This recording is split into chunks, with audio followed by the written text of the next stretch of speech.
GM and welcome back to the channel. In this one, taking a look at Astar Network. I honestly believe that this is a bit of a dark horse in the L2 wars, and this one has some really cool fundamentals here in terms of the partnerships they're building out in Japan. So if we think of blockchains as their own nation states in a way, some of these nation states are going to have homes in actual nations. So specific geolocations are going to use specific networks. You've seen the narrative around Polygon and India. Well, the Japan narrative is firmly covered here by Astar Network. So let's dive into this and see what it all means. So Astar resides as a Polkadot parachain. You could call it an alternative layer 1, but also an L2 as well with recent updates here. Current market cap is 260 mil, and as you can see, the circulating supply versus total supply, somewhere between 5.3 billion tokens out of 8.2 billion that will exist, and then there will be an ongoing inflation rate of around 5% into the future once that is hit. But if we just jump into the first piece here around Astar's zkEVM. So this is a collaboration between Astar and Polygon Network. So Astar is launching their own zero knowledge proofs EVM environment that will be called Supernova. So this is quite an exciting one, and they do have apparently lined up a load of partners who want to utilize this.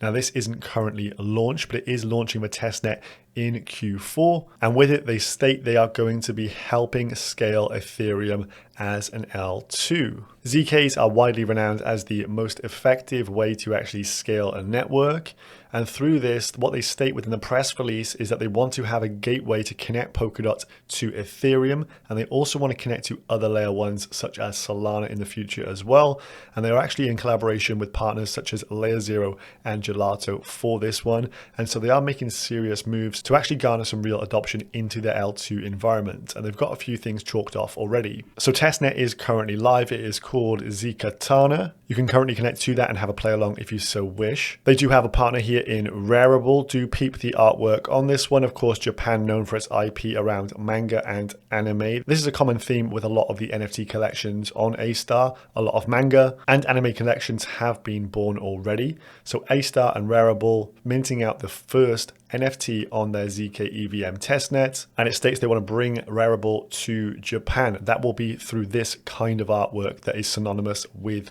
Japanese culture. And they also had a recent mint of a famous manga piece here, this comic collection in manga, Eren the Southpaw. You know, I'm not too clued up in terms of manga and stuff that's going on in that kind of world, but it is clear that that kind of IP is following Astar everywhere it goes.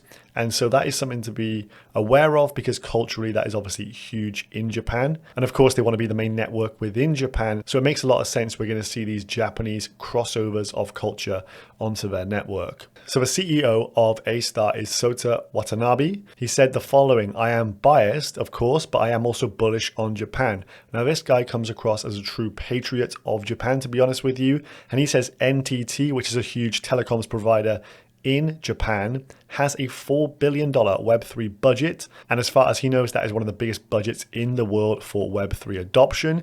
He also states Sony is going to launch its own blockchain, and he believes that that will have one of the biggest potentials in Web3 and more companies to come. Sony is approximately the 50th largest company by market cap in the entire world. It's of course a Japanese-based company, specializing of course in electronics, but also music, video, gaming, and more. So it makes a lot of sense they will have a Web3 strategy, and they do have a deep partnership with Astar. So what you'll find with Astar is that a lot of these partnerships seem to have very deep ties, and this actually goes back to a governmental level at Japan.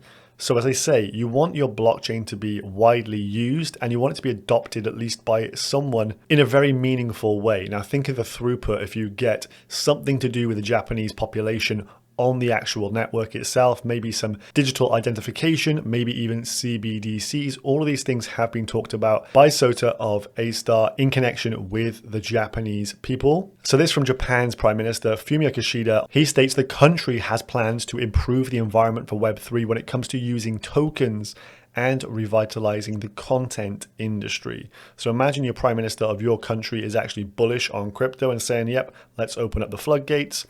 Web3 is part of the new form of capitalism, he states. A major Japanese company will announce an ambitious large-scale project that will create a valuable economic zone in the metaverse, likely Sony in my opinion.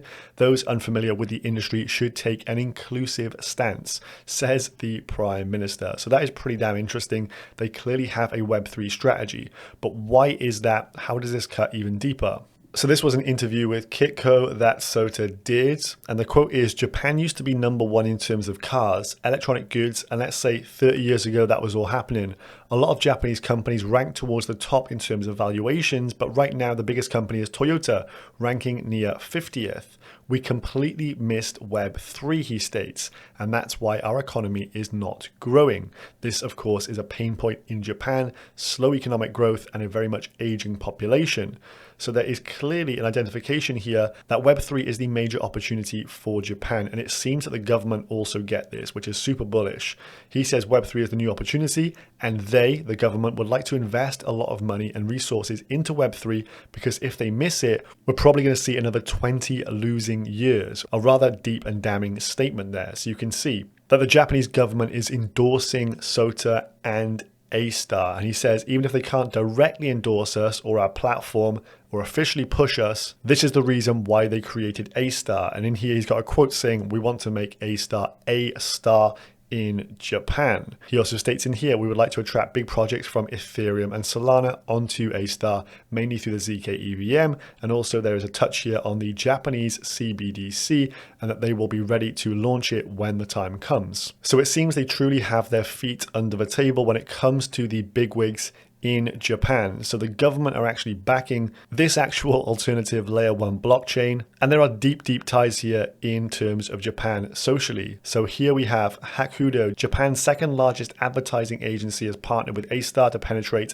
Astar zkEVM into Japan. They want to see more enterprise use cases for people to use daily in their lives using the zkEVM environment. Of course, the zkEVM will be high throughput and very low cost to utilize. So daily use cases, I do think digital identity is definitely one thing we're likely to see. And having looked through some of the NFT portfolios and stuff of Astar, there seems to be a huge community around NFTs on there, which is pretty cool. We then have Mitsubishi at a motor show in 2023, showing off their digital trading card packs that were powered by the Astar blockchain, and you can trade them over on one of their various NFT websites. I believe it's called Tofu. So if you're a Mitsubishi Evo fan, maybe you want to get yourself a pack of these virtual stickers. They also recently signed an MOU, a Memorandum of Understanding between themselves and KDDI, one of Japan's biggest telecoms providers. It states will explore the potential for NFTs, Web3 products, wallets, zkEVM environments, etc. to drive Web3 mass adoption from Japan. So this is super interesting. You can see a load of massive companies in Japan are on board with Astar. So I have no real doubts in my mind that this is going to be the network of Japan and it will be adopted to some degree. But what is the main killer use case? Not quite sure at this moment, but the stars seemingly certainly align here for Astar to have a real good crack at the Japanese demographic. From the earlier quote from the Japanese Prime Minister, they did mention around token. And this makes a lot of sense now when we read this one. Having requested the Japanese government for 3 years, today they announced that Japanese venture cap will be able to invest into tokens directly. More funds come into Web3, says Sota. Huge win, and I'm glad the Japanese government supports Web3 startups. So the potential for direct investment into tokens from the VC world in Japan, that is of course very much interesting. And also if you think about in a bull market, once things get a bit frothy, allowing big money players to actually enter into, say, the Astar token could provide some significant bid. And as you can see, it was previously kind of outlawed, but now it is being fully allowed by the governments. Then during the summer, this made the roundups here on the Polkadot news, talking about Startail Labs.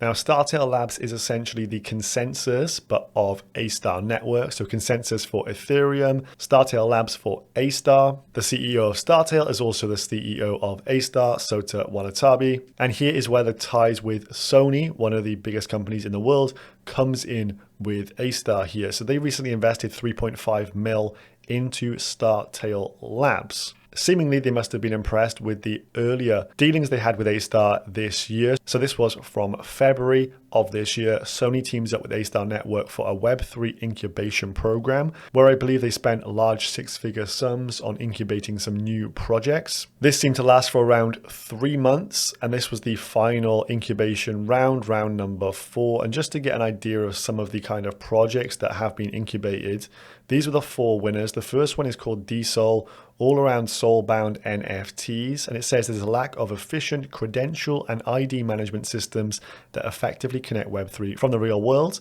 So digital identity.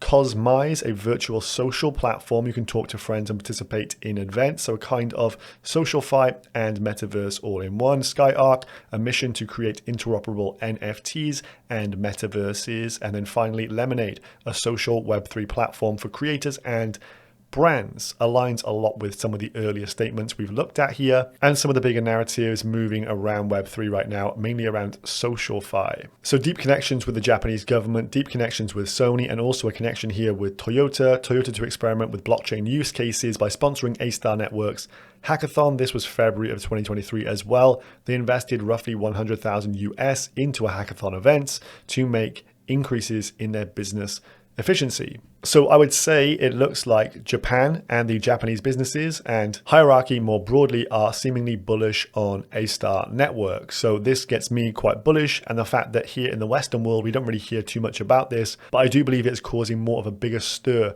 out towards the East, and they did have quite a significant presence at Token 2049. So I think this may be one where the East gets the nod first, and we see a lot of developments happen over there before they try and tackle the Western markets. Now this is the Astar portal. If you haven't checked it out before, I would actually recommend having a little play around with it, maybe connecting up a wallet. You can connect an EVM wallet or the Polkadot.js wallet as well. But what I want to show you here is this. The hold account is over 500,000 investors. This was due to the launch mechanics around the Astar token. Not only did it have a parachain, but prior to that, they had a lock drop that took place, I think it was around 2019, 2020 time, where you could lock Ethereum in just for a predefined amount of time. It was like between a few months up to 3 years. You lock your ETH in and then they will give you Astar tokens. So I did get in with this from the very ground level, and a lot of the early viewers of this channel also got in and have bags of Astar as a result. And as you can see, that is a hell of a token distribution there to have over 500,000 holders. TVL on this network, 221 mil.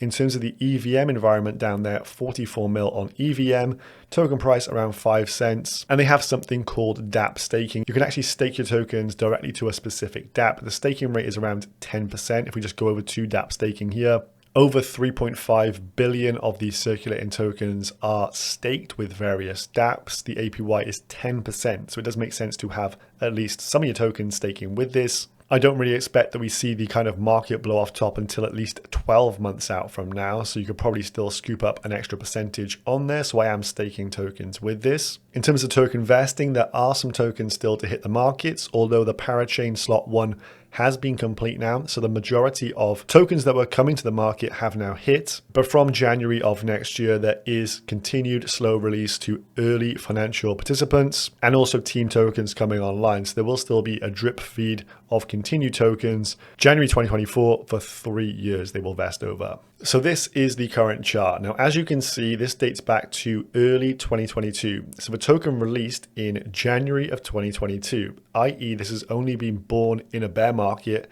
and continually we've had investors receiving their tokens. Hence it has, of course, had down only price action. I mean, no real bullish market for it to participate with. And also as you get unlocks in a bear market, most people are selling those off as soon as they become illiquid. Now, interestingly, we have a huge initial wick up to $2.20, I believe it was. So if we could fill that wick in 2024 or 2025, I'd be very happy indeed. But the main area of interest is, of course, that 11-12 cent region that we haven't broken out of.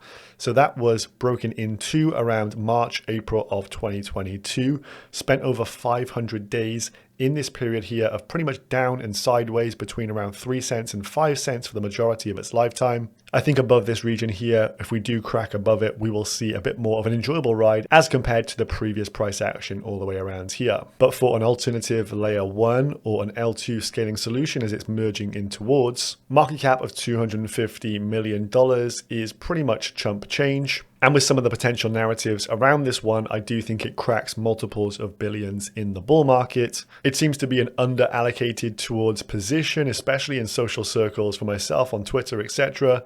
And so I'm pretty happy with holding this one and seeing where this ends up in 2024 to 2025 bull markets. So let me know what you think of Astar down below, guys. Subscribe if you're new, follow along if you're watching this on Twitter, and I will see you in the next one.